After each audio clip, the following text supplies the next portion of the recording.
Hi, I'm Chef Dustin in Boise, and today we're going to be making beer cheese sauce for German Oktoberfest.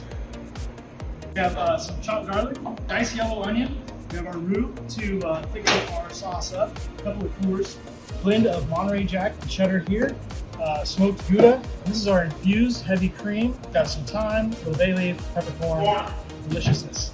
So first we're going to put the garlic in and just get it sweating a little bit here. That aromatic going. Just going to add the yellow onions. Keep them sweating until they are translucent. 3 minutes, medium-low heat. And we're just looking to not really get any color on them, just to release the flavors and make that onion sauce. Know that when the garlic and onions are ready, when the onions go from that opaque color to more of a translucent color there. Next up, we're going to add our beer to that mix. And we're just going to heat it up a little bit and let it reduce about a quarter. And for the reduction, we can go ahead and turn that up. Make it go a little faster. Okay, we've got our beer up to a boil here now, so we're going to turn this back down, let it simmer for just a second, and then we're going to add our infused heavy cream to this as the base for our beer cheese sauce. We're going to go ahead and add our cream, and we're going to bring that up to a light simmer. It's going to take probably about 10 minutes to get there to this cold cream. So we're getting very close to our light simmer now. Whenever we're heating cream up like this, when it's at that point, it will go real fast and it could overflow on you. So when it gets to this part right here where you start to see a light steamy action here, you want to really watch it because otherwise you'll make a huge mess. When this does start to simmer, we're going to start adding our roux here. This is just a light brown roux, a 50-50 mix of melted butter and flour, cooked over extremely low heat until it at least starts to smell like buttered popcorn. This one I wanted it to go a little darker since it is for beer cheese.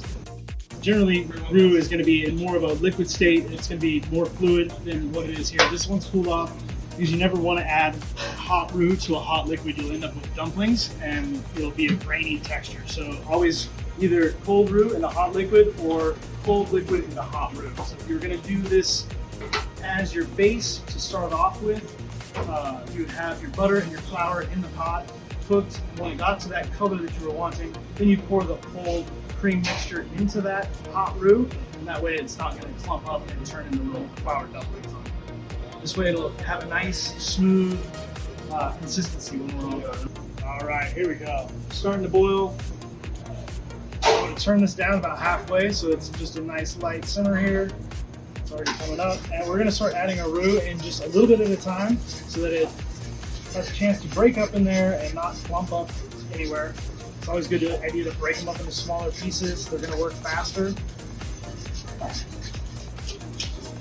Always want to work the whole pot this way. If the roux gets stuck to the sides or anything, you're going to end up with like a burned dough ball. What we're looking for in thickness here is what is called a nappe stage, where it evenly coats like the back of a spoon or a spatula or something when you're dipping it in there and pulling it out. Nappe is also known as like a ribbon stage. And you'll feel the roux break up on the whisk as you're doing this. And that's pretty much when you don't feel any more chunks in there, that's when you're going to add cooking oil.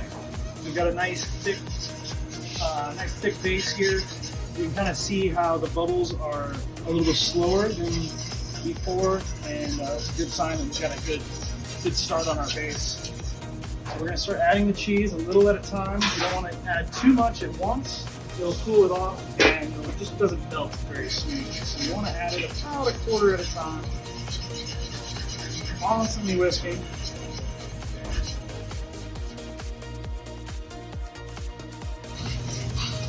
All right, now we have our Monterey Jack and cheddar blend all nice and melted in there.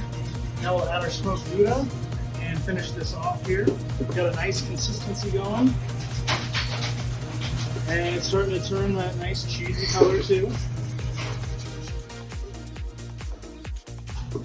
Alright, cheese, and just twist this, and then we're going to go ahead and give it a taste and adjust the seasoning, salt, pepper, Make sure it's cheesy enough. I'm sure it is. And there we have it. Cheese sauce is done. Ready to dip any pretzels or anything else you want in there.